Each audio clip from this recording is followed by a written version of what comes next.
I want to talk to you about the importance of ground forces and understanding how to create more speed. Let me give you an idea of what I'm talking about. When I watch these players nowadays, I'm seeing increased club head speed. How do they do it? The way they use the ground. Now, let me show you what I'm talking about. This is just a standard 6-iron for me, and I'm going to make this swing without using the ground the way I want to use the ground here. So we go like this. Now that's a pretty good swing. That's normally what my 6-iron is going to produce. Come on up here and I'll show you exactly what I'm talking about. I'm looking at carry distance and I'm looking at ball speed. So in my carry distance right there, I'm at 176 yards. My ball speed is 118. Now, what I want to do is I want to be able to get more distance. I want to get my carry distance on my 6-iron, say into the 190s. I know you're saying 15 more yards, Michael. I'm saying 15 more yards for you. And pay attention to ball speed. How do we do this? So understanding how the body is going to create speed from the ground, you have to go back to other sports. Let's take basketball or jumping. What you have to do in order for you to be able to shoot a good jump shot is you have to create a flex down so you can spring off the ground. You're not going to be able to spring without adding to knee flex. So we start using the ground properly and pushing off the ground, we have to increase some knee flex. Well, I want you to feel like you're going to increase your knee flex in your lead knee. So we go back to a backswing. When we start the downswing, we want to sink into this lead knee, just like this. We're going to sink in there, and then as we start to rotate out, we're pushing off of that knee. And as we push off that knee, we're going to get more speed in the club and more speed in the ball, provided that we're able to strike it in the center of the club face. Now, how do we do this drill? Well, you start out like this. Get your normal grip and stance. You're going to make a backswing and you're going to pause. Now what I want you to do is I want you to now from here, I want you to sink into that lead knee. Then I want you to take this and we're going to straighten it out and rotate the hips. So it's going to go 1, 2, 3. So we go 1, 2, 3.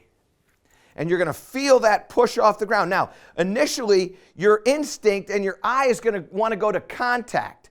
And so you have to work through this drill a couple of times before you start to be able to trust the fact that you're going to strike the ball and still push off. So, here we go. Turn, sink, step. Here we go again.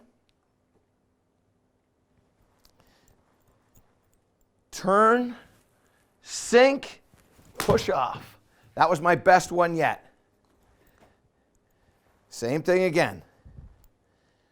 Turn, sink, push off. That was a very good one, and I got that in the center of the club face, so my ball striking is improving. Now, you can see that's my 4th one. Now what I'm going to do is I'm going to try to get them together. I'm going to do them all together. I'm not going to separate them. I'm going to do them all together. But I'm going to take a practice swing first and then go. I'm not going to go full speed just yet. I'm just going to get used to doing this continuously.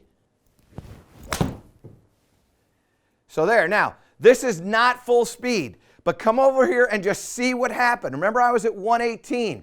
Well, I got that to 120. Remember I was at 176? I got that to 179. So I've increased things. That wasn't my fastest, wasn't my best contact, but ball speed jumped up on that one. I got 2 miles an hour. So now remember, my goal is to get to 125. Well, if I can get 120 going in a partial speed, imagine what I can get if I'm going in a full speed. So, same thing again. Now I'm going to start really trying to put a little heat on this one. Let's see what we can get. That's my first one where I really tried to push off that lead leg. This is my best one yet. I really jumped on this one. And I got to tell you, we hear that phrase, he really jumped on it. Well, that's what I want you to do. I want you to feel that jump. Look at these numbers. 132 miles an hour of ball speed. That is so much faster than I would normally hit a 6-iron. And look at that. That ball carried 206 yards. 206 is 30 yards farther than I normally do. Now, What am I telling you?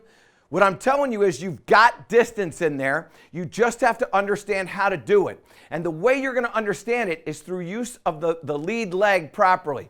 You get to the top of that swing. I want you to increase that knee flex. And then when you start to come down, I want you literally to push up and straighten up. And that pushing and straightening is going to fire a lot more club head speed into this. And that's going to give you more ball speed when you get it in the center of the club face. And you too will increase your distance 10, 15, maybe even 30 yards like I just did right there.